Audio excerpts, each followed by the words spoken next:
Bonjour tout le monde, ici Jean-Claude Audette de Québec. Je voudrais faire ma deuxième capsule sur Albert Einstein. Ma capsule va s'intituler Einstein 1905, le pas. Et j'ai mis le mot en allemand, Den Schritt, vu que Albert était natif de l'Allemagne.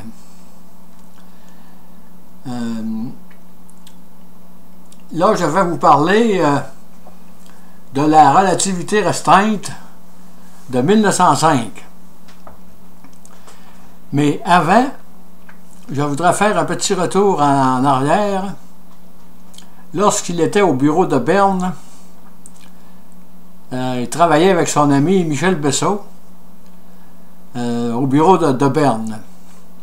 6 jours par semaine, et il avait le dimanche comme repos. Et quand il retournait à la maison, il ne restait pas très loin l'un de l'autre, là. À ce moment-là, Albert voyait l'horloge à Berne, il y avait une tour dans la ville de Berne avec une grosse horloge. Au sommet de cette tour-là, on pouvait voir l'heure de très très loin. Ben très très loin. Disons peut-être un demi-kilomètre, là. Et Einstein disait à son ami Michel, il dit, tu vois l'heure qu'on voit là-bas, ce n'est pas la vraie heure.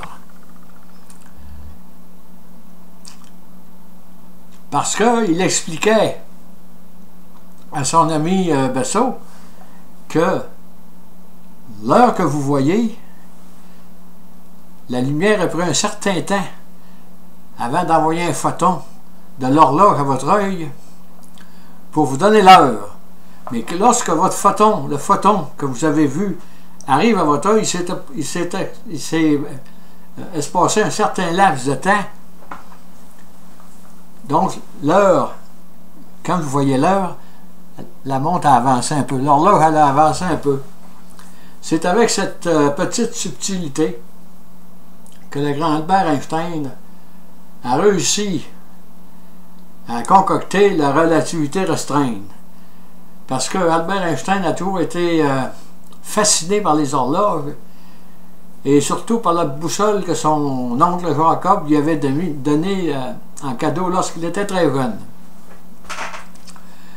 Et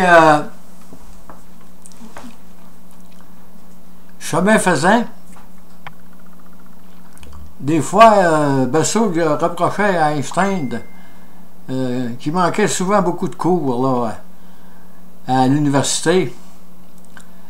Et il répétait que je ne vais pas aux cours, certains cours, parce que je le sais déjà ce qu'il enseigne.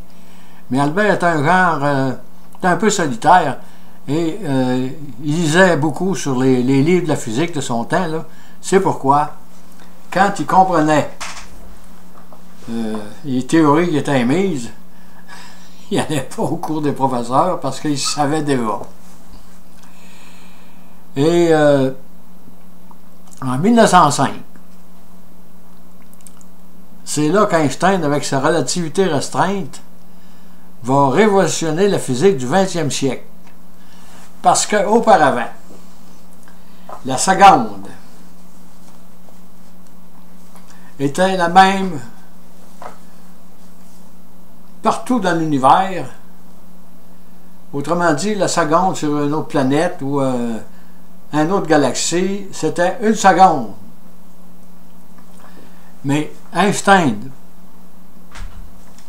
va démontrer que la seconde est différente dépendant du référentiel où nous trouvons. Ça veut dire, plus vous allez vite, plus la seconde sur votre montre va être longue. Donc, elle va retarder par rapport à celui qui est sur la Terre. Ça, c'était très, très difficile à accepter, là. Même après la relativité générale, là, il y a encore des physiciens qui ne croyaient pas à ça, là, que le temps était différent.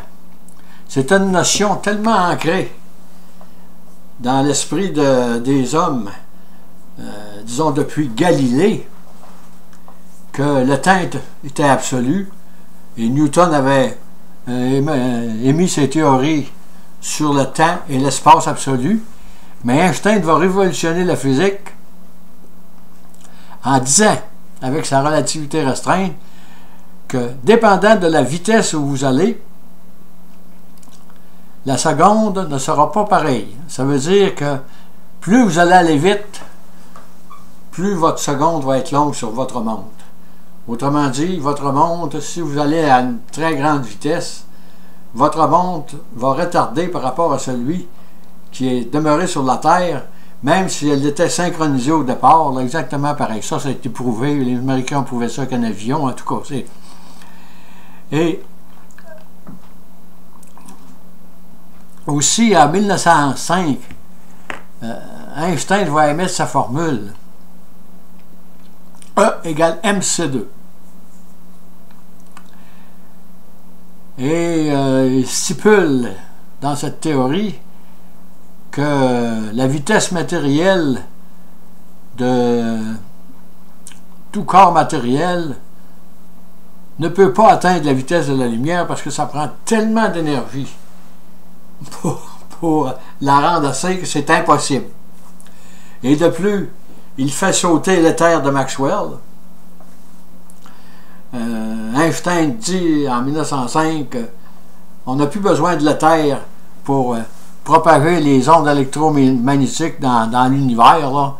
Ça se propage dans le vide à 300 000 km par seconde. Et c'est évident que des choses, des changements aussi drastiques, c'est difficile à accepter pour même les physiciens du temps. Il n'y a pas grand monde qui croyait à ça. Mais Einstein avait démontré mathématiquement, avec sa théorie de la relativité restreinte, que dépendant du référentiel où nous étions, le temps était différent.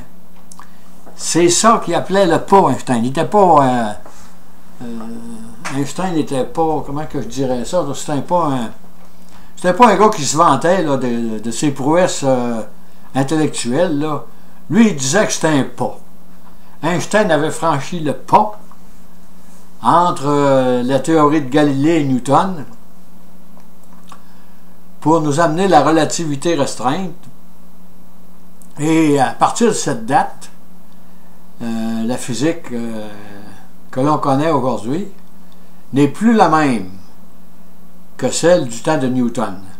Newton était un grand génie, mais il était toujours dans l'espace absolu et la seconde, elle ne changeait pas. Peu importe le référentiel que vous soyez, la seconde est toujours pareille. Sur ce, je vous dis merci, bonne écoute et au revoir.